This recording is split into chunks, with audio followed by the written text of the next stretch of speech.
it's your girl Monique J. And, I'm not going to cut this because life ain't perfect. But first, I want to thank you for subscribing to my channel. I want to thank you for showing up on my channel. And if you haven't subscribed, I want to ask right now if you can hit the subscribe button and definitely hit the notification bell so you can be informed on when I upload new videos. So, if you read the title of this video, it is called When They See Us, the Exonerated 5, Why We Don't Want to Watch. Now, of course, I like to come on things after I've given myself a chance to let it marinate. And we know the Ava DuVernay 4-part series on Netflix about the Central, what they originally called them, the Central Park 5. It aired on May the 31st. And so I chose to give it a few weeks, kind of, first of all, me watching, I've watched it now about 4, almost 5 times. Give everybody else a chance to watch it. I had a lot of people on my social media and stuff that were saying, they didn't want to watch it, they weren't going to watch it because, for whatever reasons. I didn't delve into the reasons at the time because I was just kind of scrolling through. And because I knew I was going to eventually do a video on my channel about it, I wanted to wait to see if any of the people's minds changed, or just watch it with my daughter. I have a 17-year-old daughter, as you see probably on a couple of my other videos. She started out small on the earlier part of our channel, but now she's 17 and she's on her way to college. She's on her way to a HBCU. Shout out to Prairie View, Texas Prairie View A&M. And so I definitely wanted her to watch with me, and as well as one of my little nieces, we watched together as well. So if you have been up under a rock for the past few weeks and you have not heard of, yeah, okay, I'm back. I had a couple issues, so this is probably going to be blended or edited in. But anyway, as I was saying, if you have been under a rock or somewhere and just haven't seen or heard of When They See Us, well, this is going to be my take on it, not necessarily on the actual 4-part series, but on my experience, why I think it's important to watch, why I'm actually not angry at myself, because I kind of try to stay up to date, especially with, matters within my race and my culture and things that happen around the country, of justice and injustice. And to know that this happened in 1989 when I was 19 years old. Now, I do know I was way at college at the time. On that exact date, I was, off at college.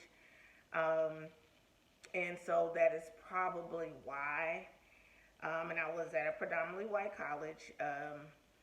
And I wasn't as woke as I am now, so that's probably why I did not hear about it, hadn't heard about it. But now, of course, fast forward to 2019, and everybody in the world is hearing about it. So I wanted to kind of talk about that, the fact that I'm sure I'm not the only one. I'm sure there are a lot of people in our age range, because, the Exonerated 5 are in my age range. I think Corey's being the oldest. He's a few years younger than me, and then everyone else is about 4 or 5 years younger than me. But we're all in that same, we're over 40 age range. And so why us in the, just say, over 40s, a lot of us hadn't heard about it. Why those who hadn't heard about it now, that Ava DuVernay does the 4-part series,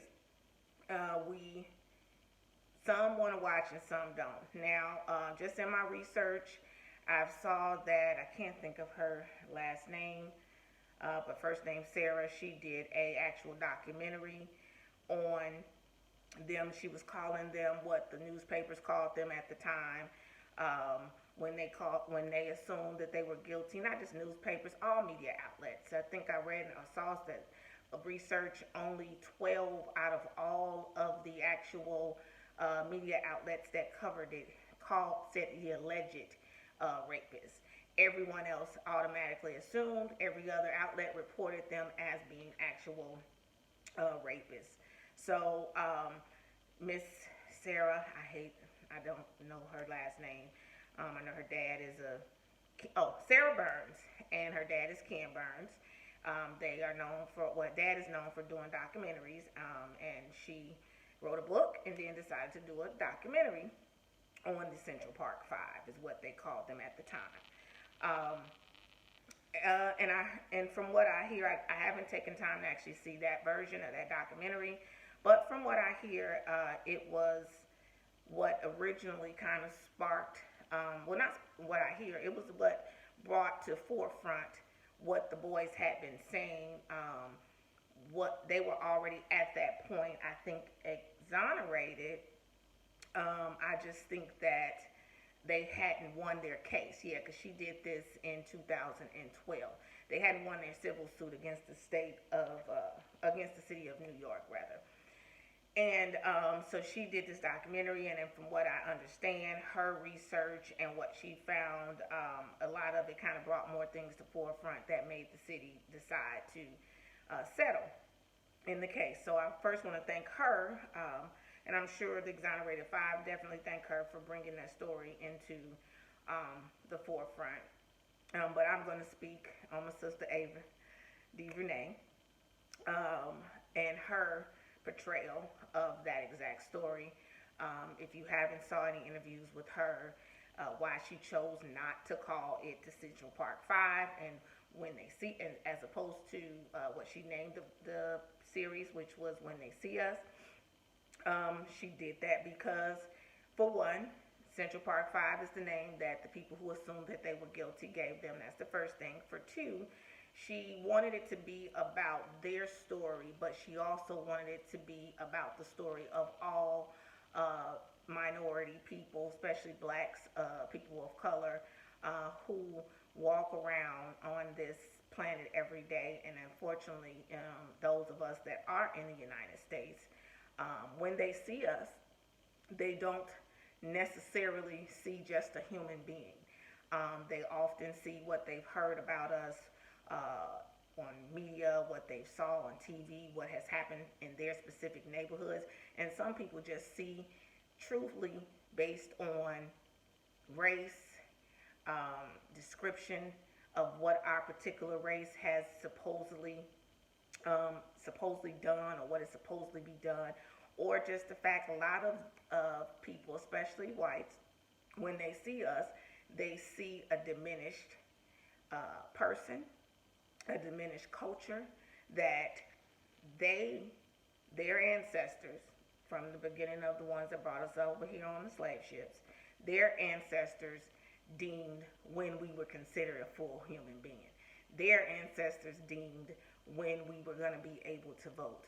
Their ancestors deemed when we would be able to go to school, blacks and whites together. So in that, you automatically, I believe, even though a lot of people won't admit it, you automatically feel that you are above blacks just because our history in this country put us on the bottom of the totem pole.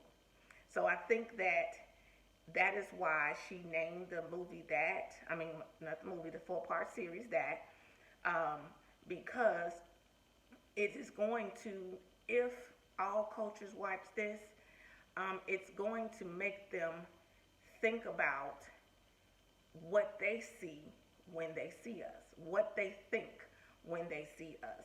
And it just so happened that the Exonerated Five story, them all being different guys, different circumstances, all minorities, 4 blacks and a Puerto Rican. But you had, Yusef Salam, who, had skipped a grade and was, very, very smart. And then you had, Corey Wise, who was his good friend, who, just because of, which I researched and found out that he had a hearing problem. And in having a hearing problem, especially just me, I'll tell you, growing up in that time, and having family members that have hearing problems, and it's just hereditary. In that time, first of all, if you can't hear well, you a lot of times don't speak well or speak clearly, and people automatically assume that you can't learn, or you're not going to learn as fast as someone who hears well and speaks clearly or well, is what people would say. And so a big part of, Corey's situation, I think, and his experiences too, had to do with dealing with, a hearing loss and at times speech impairment based on having a hearing loss. So anyway, I'm going to get into what I really wanted to talk about. And I really just wanted to delve into the fact that a lot of black people say, in regards to when they see us, in regards to 12 Years a Slave, all these other, movies that come out depicting true stories, true scenarios that happen, that they don't want to see it. Excuse me. They don't want to see it. I'm tired of seeing movies like this. I'm tired of seeing, slave movies. I'm tired, and I don't want to see this and that. And I'm going to say it pisses me off to hear black people especially say that you're tired. How are you tired?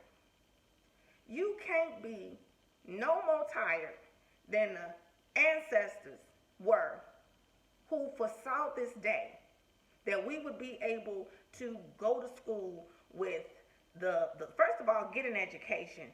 Then secondly, go to school, marry, live, ride a bus, do all the things that all these people prior to you did not have the ability to do, but they fought for, so that you, me, I, in this moment could have the ability to do that.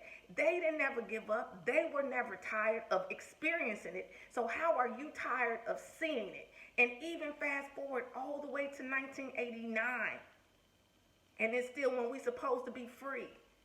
And to see that these 5 young boys still experience the effects of slavery and the way that white America looks at black people at that time, and even now all the way to 2019, that we are scary, we are villains, we are criminals.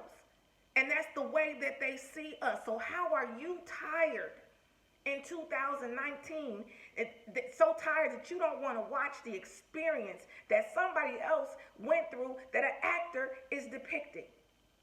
I have always been taught, and I'm always a firm believer, that if you don't learn from your history or learn your history, it is guaranteed to repeat itself. It is doomed to repeat itself. So even though you may be tired, think about it like this. You can't be more tired than them Africans who were brought over here on the slave ship, not knowing where they were going, not knowing the language, not eating, not having a space bigger than 6 by 6 feet tall and 6 feet wide to be in, on a ship full of people defecating on themselves, then brought to a land to be enslaved and raped and murdered. You can't be more tired than them. And guess what they did? They fought and fought and fought. Some couldn't, so they jumped aboard on them ships. They took a risk and ran away and got caught and got murdered. But then you have those that ran and actually made it to the place that they saw that they wanted to be, where they knew they would be free, in hopes that their ancestors and that their children, which you and I are the children of their children, of their children's children. And we are in a position that is better than ours, but still not truthfully what they 100% saw for us, or what we should see for ourselves. So for all of you who are saying that you tired of seeing this, you tired of seeing that, I'm just going to ask you to please look at it in another way. You tired of seeing it, and you hopefully won't go through or ever be hoodwinked or bamboozled again, like unfortunately our ancestors were, because they were of good heart, of good mind, loving God, and so they did not think that they would be, someone would come to their native land, convince their tribe leaders and other people in their tribes to say, offer them a particular thing, weapons and stuff, to enslave or take their own people. And I still to this day, because of course a lot of other races and whites say, well, y'all sold some of y'all own people into slavery and this and that. Yeah, they did, because guess what? Here comes someone not speaking your native language, giving you a weapon, giving you a form, because they did fight over in Africa, the different tribes fought, but of course they used weapons that they made by hand, bows, spears, things like that. And now here you come with something like a gun. And even though they shouldn't have been thinking, and even though they shouldn't have been wanting to possibly kill the other tribes, but hey, that's what they did.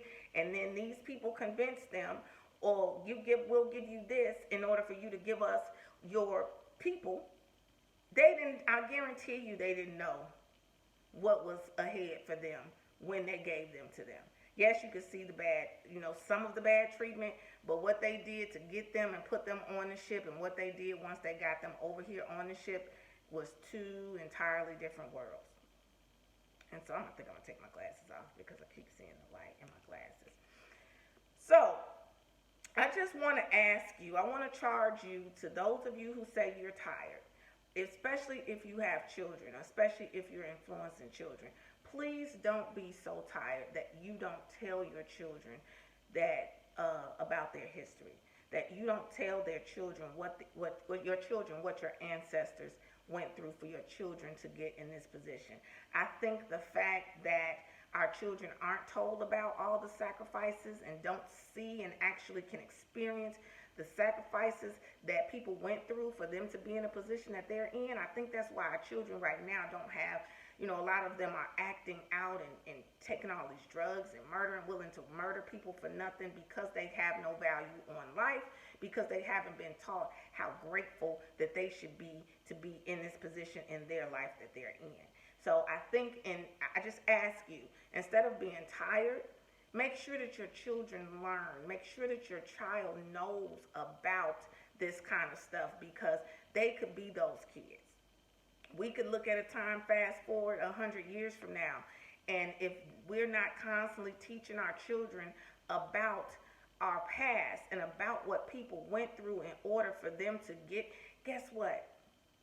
They could not know about it. They could not know what trickery looks like. They could not have heard what trickery looks like. And sadly, it could come back and happen again to them. I know in your mind you're thinking, no, nowhere possible. We're all too smart. Yeah, but we all are still, if you look at blacks, we're generally on the bottom of the totem pole. A lot of us rely on our country to provide our housing, to provide our medical insurance, and to provide our food. Those three things are how people live and survive. So just think about it. If someone told you in order to receive those things, you had to come and do this, you had to come and do that, which right now they are telling us certain things that you have to still continue to do to receive those things. And yes, they aren't things that are, in my mind, it's a mental slavery.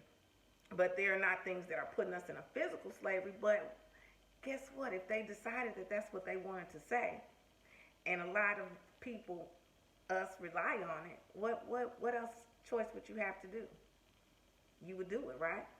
Because you don't know that is what this is, because you didn't learn about or what slavery was, what being treated as a second-class citizen is, what being viewed as someone less than looks like, because their parents never taught them. So when it came to them, unfortunately, they fell prey to the circumstance, because you needed what you needed, and now this is the way that they told you have to get it. So I just say, if nothing else, for that reason alone. And yes, there are positive blacks, there are positive stories about blacks, and some people are making movies about them. If they're not making movies about them, there are books about them. Buy a book, read a book, but don't take away what people went through in the past to get you and I in the position that we are in the present. Don't take that away because you it hurts you to see what somebody else experienced. Think about that. Why would it hurt me more to see it than it hurt them to experience it? And they experienced it, and they kept fighting, and they kept believing, and they kept going more and more for whatever it was. Just say the Exonerated Five. They did not admit to doing that. No part in time in those 6 years that they were in jail, 6 to 13 and a half years that they were in jail, because they knew that they didn't do it. They didn't give in. They fought. They endured all of what I don't know, but I've heard of the horrible things that happened in jail. And then they eventually went to juvenile and eventually went to prison. Corey, who went straight to prison. So they were willing to endure all of that for the fact that they knew that they were telling the truth, for the fact that they knew that they hadn't done anything to this woman. They were willing to endure what you can't watch. And they getting up. I see these men every day now doing the interviews, except for poor Antron. And he's still happy to be here, I'm sure, but he's hurt and he's abused. But I see these men smiling. I see these men able to push through in their lives, love on their children if they have children, love on their wives if they have wives. Yes, they're going through something, because a lot of us have not experienced that. And I'm sure it's right now, walking every day, even though it's this many years forward, they are still experiencing a form of PTSD from those experiences. First of all, from the being arrested, interrogated part for over 18 hours, for then going to trial and that pain that had to cause, then being found guilty, then going from juvenile, then to prison, and then Corey going through all of that and going straight to Rikers Island, one of the worst prisons in the country, or if not the worst. If they could get up every day and still try to talk and inspire people, how can't you be strong enough to watch, learn? So in hopes that it will teach you something, first of all, to be appreciative of what you have, and secondly, to know so much that you make sure that you fight to help make sure that the circumstances like that don't ever happen again. Teach your children about that. Allow them to watch that. For me, because I always try to think of other people's pain in things that I experience, or when I'm looking at somebody else's experience, I can put my personal feelings aside in every moment, just because I definitely, I want to learn. I want my daughter to learn.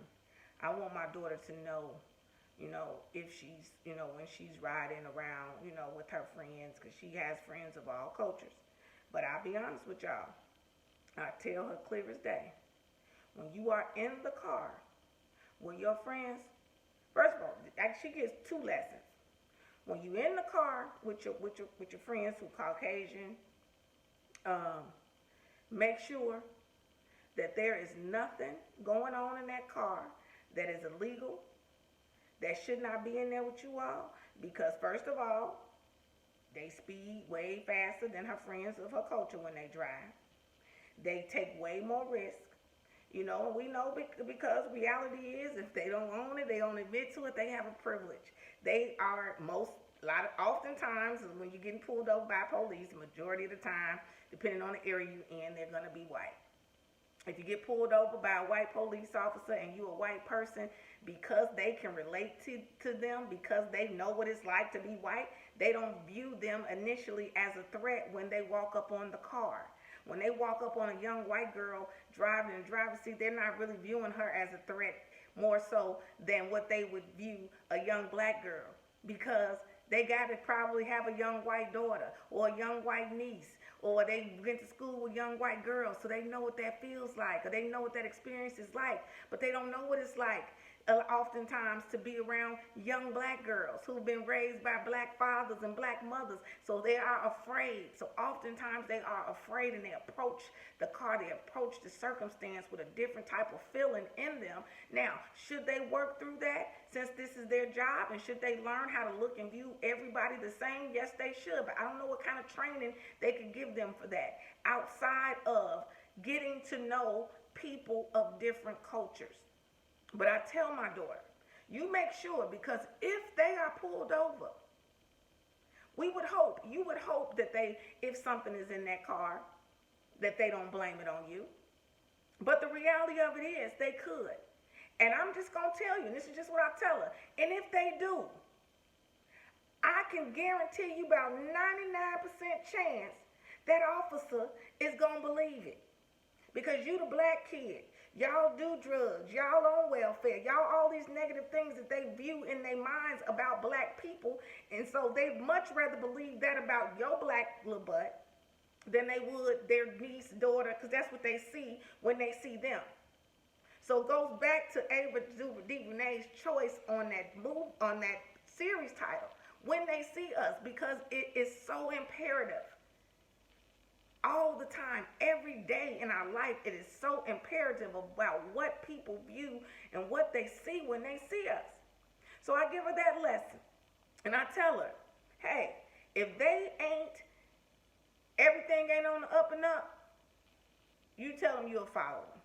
And if you drive the speed limit, you keep on your seatbelt, because the reality of it is, just like me, and she knows because she's been with me, you will get pulled over for absolutely nothing. When I first moved, I live in a predominantly white area where it's only probably 2% black people. And when I first moved out here, I literally got pulled over twice in my first 15 days for absolutely nothing. And I know you probably feel like you hear people say that all the time, I didn't do anything, but no, literally. And the kids were with me. I literally, the first time, did nothing. Was not speeding, was nothing. The police officer literally said that he was pulling me over. First, he saw me ride past him at the speed limit because it was somebody else in front of me. So if I'm speeding, this means at the speed limit. He saw me ride past him, and you see my hair is short. It was dark. I drive a car. And he saw me, and my hair actually was shorter than this at the time. He looked in my car, and then a couple minutes later, well, not even a couple minutes later, 10 seconds later, you see him turn around and do a U-turn. Did he do a U-turn and ride behind me and put on the lights? No, he didn't. Isn't that generally what they do? If you're speeding or something, they turn around with the lights on. He didn't turn around with the lights on because I wasn't speeding. He rolled behind me. I saw him. He rolled behind me for maybe about a minute or two. Then he turns on the lights. So I pull over. I tell the girls, they're like, what's going on? What you do? I tell them, I said, hey, nothing.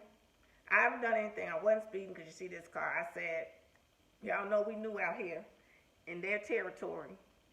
And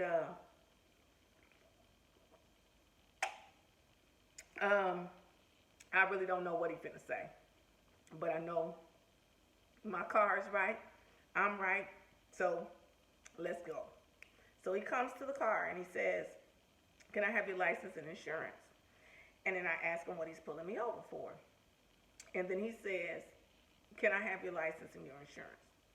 And I said, what are you pulling me over for? He proceeds to say, your plates are expired. So this was May of 2018. My plates on my car expired. It said 5/18 on it. This was May 11th. So if you know any city you live in, if it says 5 and whatever that year is, your tags expire on the last day of that month, which means that my tags would have expired May 31st, 2018. Well, where I live, we have a sticker in the window, of course, like I'm sure most cities, and it has specifically, not even on a plate, in the window, the date that your plates expire. So Lord, excuse me. So I proceed to say, No, they can't say they expired. Look right there, it says 5/18, which means May 31st, and it is May 11th. And so then he says, it may not have been May 11th, it may have been May 7th. I moved out here May 1st. I think I was pulled over by, probably, I think it was May 7th. And so then he looked and he was like, oh, well, it says that your plates are expired, so I'm going to need to research it. I need your license and insurance. So then I just was like, I looked at the girls, they looked scared. It's two, I had my daughter and my niece. And so I said, okay. I went ahead, gave him my license, gave him my insurance. So then I forgot to mention, when he pulled up to the car, because my back of my car has legal tint for my state, he, of course, flashes in the back of the car, the flashlights, to look and see who's in the back of the car. I don't know if that's a standard procedure or what. I hate when they do that. I just hate it. I feel like, I don't know, and I'm, of course, taking it, because I am black. So I'm taking it in a certain way, especially when I know I haven't done anything. I think that's really what it is. So he goes and he comes back, and then he says, "Oh yeah, here you go. I'm sorry. I'm not sure, what's going on. Yeah, your car came up to like a 2005 Chevy Equinox, and I drive a 2013. It's an SUV, but it's an import. So I'm like, I said, it came up that. I said, well, the town, I hate to say, I've been pulled over before in this car, and the town that I just moved from, where I had moved from, had way more blacks in it. I was like, anytime those officers and black officers, because I've gotten pulled over by black and white, they've never told me that my plates don't match my car. Yeah, he was like, yeah, our computers, sometimes our computers are just, I said, well, that's really horrible that you're a whole police force and your computers are giving the wrong information on cars. I was like, you guys really need to do something about that. I say, because in a minute, especially if people like me, if you keep pulling over people like me with the wrong information, saying the wrong stuff, I'm going to start thinking that this is harassment and racially driven. And then he was like, oh, no. I just, I don't know what's happening. We're gonna check on it. But again, thank you so much. Have a guy. I was like, yeah, because I just moved out here. I said, matter of fact, I just moved out here May 1st. It's May 7th, and you could even see my license already has the address on it. I said, which most people, y'all give them 30 days. I said, look, I'm so willing to abide by the law that I made sure that I even did that. And then he kind of chuckled or whatever, and then bid us a good day. And then unfortunately, about 5 days later, I got pulled over by another officer on a back road, because it's like a little rural area. Someone had just passed me speeding, literally 5 seconds prior, passed me on the left because it was a 2-lane road. And then the officer sees me, and I get to the top of the road. He sees me at the top of the hill. Once he sees me, he does a U-turn. Now, I was going 3 miles over the speed limit. But if I'm going 3 miles and somebody just passed me on the left who was not black, and you didn't pull them over, how are you pulling me over for going 3 miles over the speed limit? At that point, when he came and told me that, and I had just got pulled over 5 days prior, I was done. I broke down crying. I was just like, I asked him the same thing, what was he pulling me over for? I asked him, could he show me the radar, because he's saying he clocked me going whatever speed, he couldn't show me. And then I just ended up saying, this is just ridiculous. I was like, I know what's going on in this country. I know the climate in this country, and not saying that I'm different or that I shouldn't experience anything that other people go through. But I was just like, this is ridiculous. I just purchased my first home. I'm happy to be able, not first, but purchase my home. Happy to be able to do that, and I've worked hard. I went through so much to get it, to be able to just put myself and my daughter in a more peaceful environment. And not because it's not hardly no black people, but just because it's a more peaceful environment. And for me, growing up in the inner city, growing up on the south side of Chicago, where everything, we were crammed, everything was too small, all of that, grew up poor. I just made a promise to myself that when I worked hard and got older, I wanted to put myself and my daughter in first of all, a less hectic environment, and in an environment around people who value where they live. There are tons of all races of people who value where they live, and there are tons of all races of people who don't. I don't want to live around nobody who don't value where they live, who litter, who allow their dogs to poop everywhere, who pee on their sidewalks. I don't want to live anywhere around anybody who does those kind of things, because I don't care if you live in a one-bedroom shack to the biggest mansion. It's yours and you should value it. I've been saying that for years. I've been saying that because I have friends and family, live in the projects or whatever, and it would just make me so angry that I would get on the elevators and smell urine and see trash and see all this, and I'm like, and it's the people who live here who are doing this. Why would you not value where you live? Has this country made you think so less of yourself that you don't care about where you live? So that's why, going back to why mothers, dads, granddads, grandmothers, aunts, uncles, you need to make sure that your children are seeing things such as, when they see us, my list, now this has been added to my list. When they see us, definitely 12 Years a Slave. I remember being about, I guess maybe 12, 13, running home every day to watch this after school special to see Roots. I wanted to watch it. I didn't miss a part. I made sure even my daughter now, who's on the 17, she saw every part of Roots as well. I love Roots. Now, of course, because it was done so long ago, and the graphics and cinematography and all that is not all high tech like the kids are used to seeing. But I would make them watch it. Then I would also make them watch, stories about Frederick Douglass, about George Washington Carver, all those people who went through hard times and did great things. Malcolm X, Honorable Elijah Muhammad, all those people, the Black Panthers, all those people who went through things, who fought for them to have the position and experiences in life that they have now, that these people had not experienced. They just knew and believed that it was there and available, and they wanted to work and fight and die to ensure that their ancestors would be able to experience it. So that is why I really deem that definitely see when they see us. And then those suggestions that I made, again, I want to give to Ava DuVernay. I love her depictions of all the stories that she tells.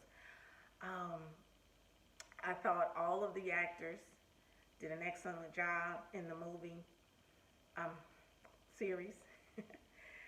I have to point out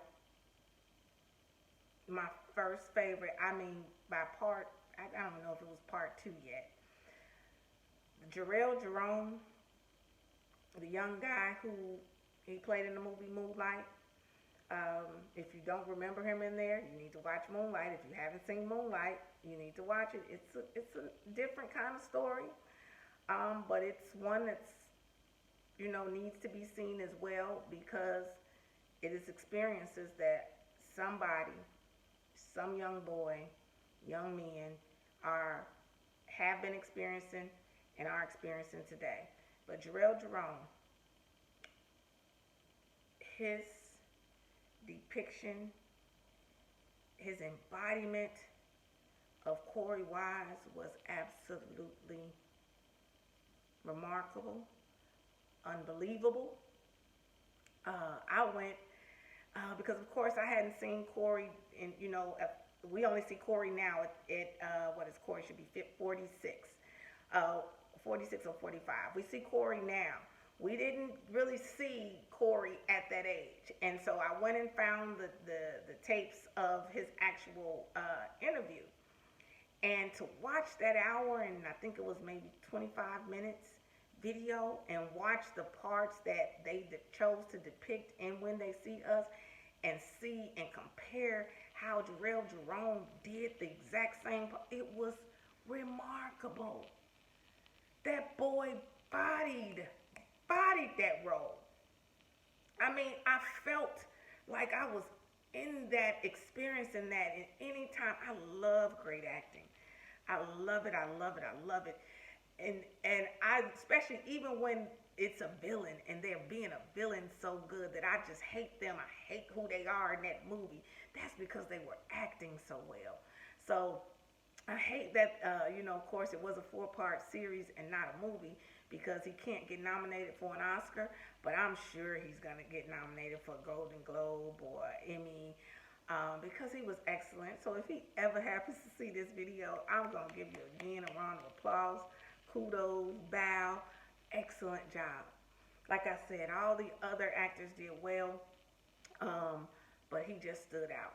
And I think he stood out because Corey's story, by being in prison for 13 years, by being 13 and a half years, by being the oldest and having to go straight to prison, by really only being there because he chose to go and be in support of his friend. His story was so much more intense that's why his character,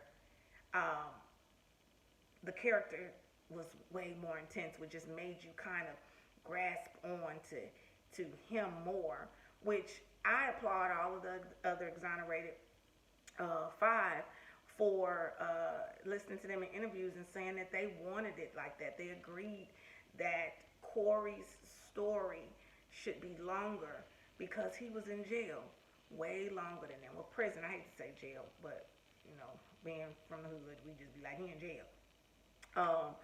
But he was in prison much longer than them.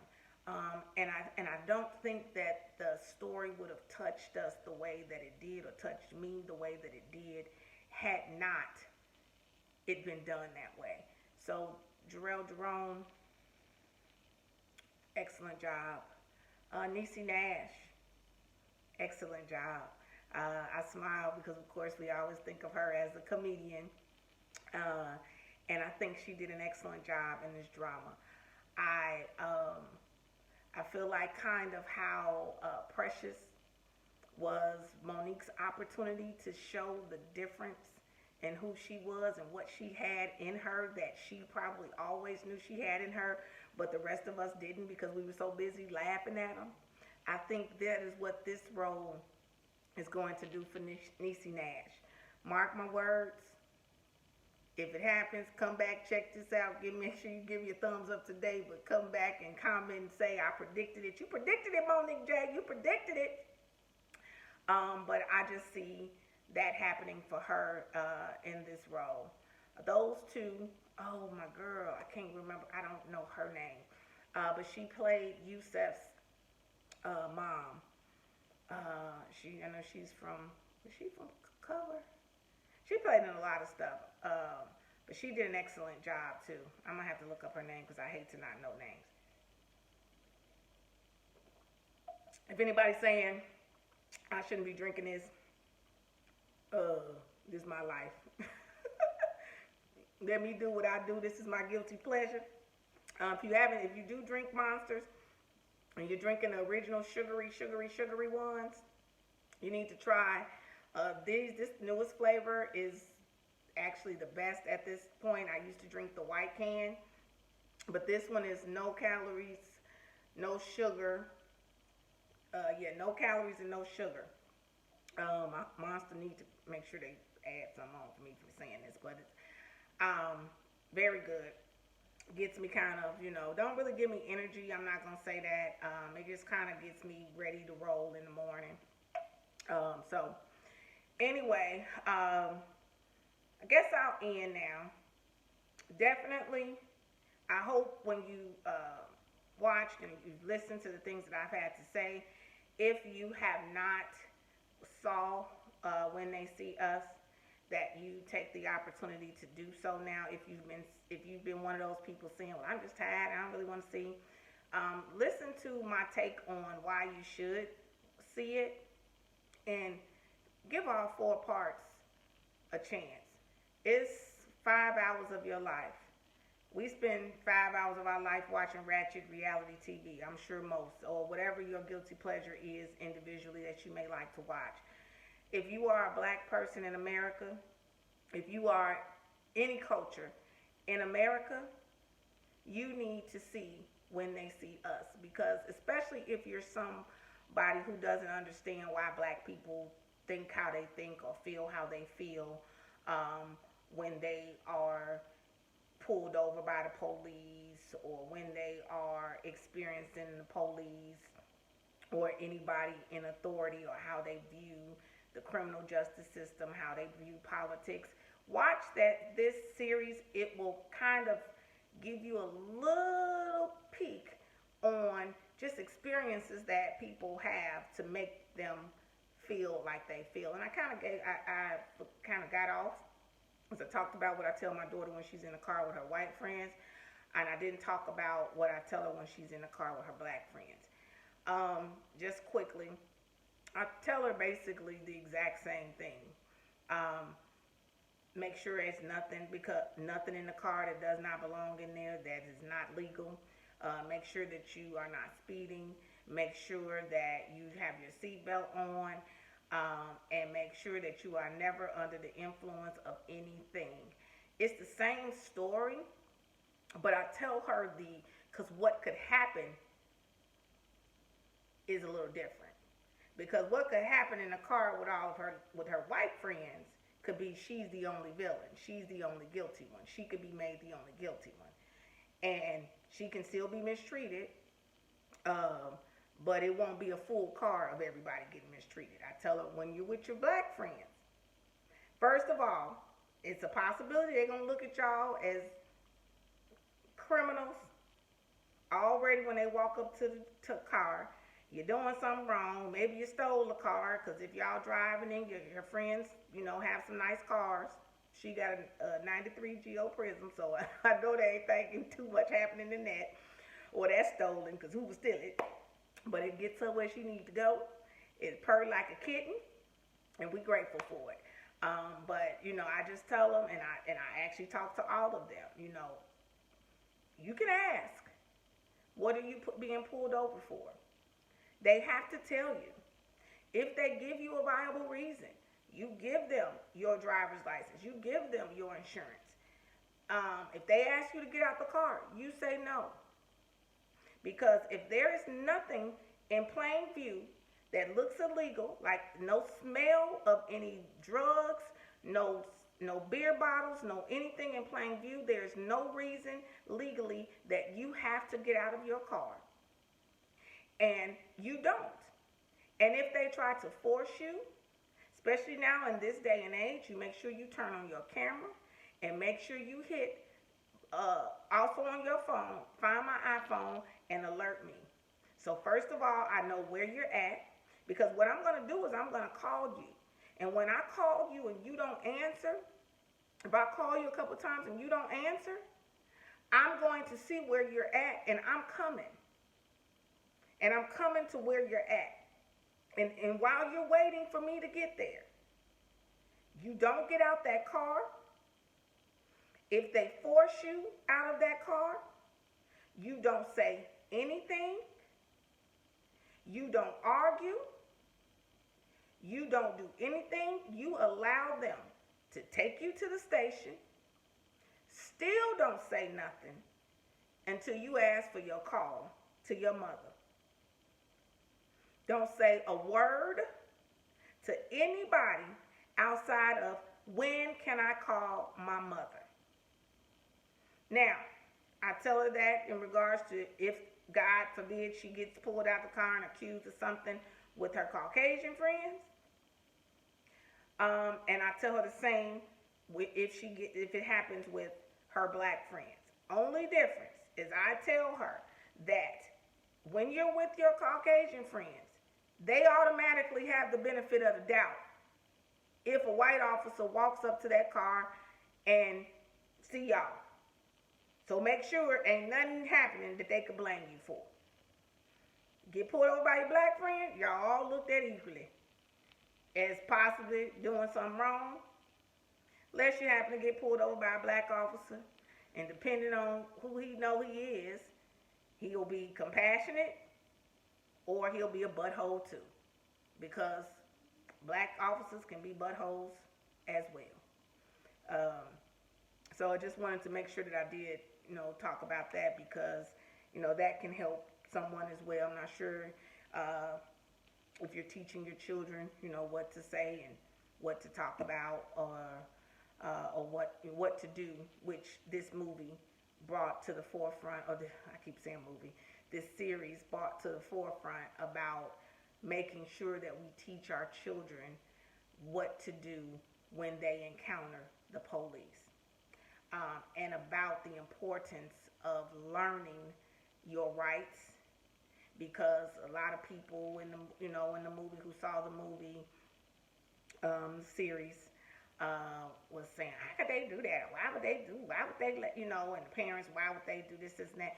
You can't say what somebody who may not know what to do should do. They obviously didn't know what to do. They hadn't experienced it. They were trusting the police. They were trusting what they said.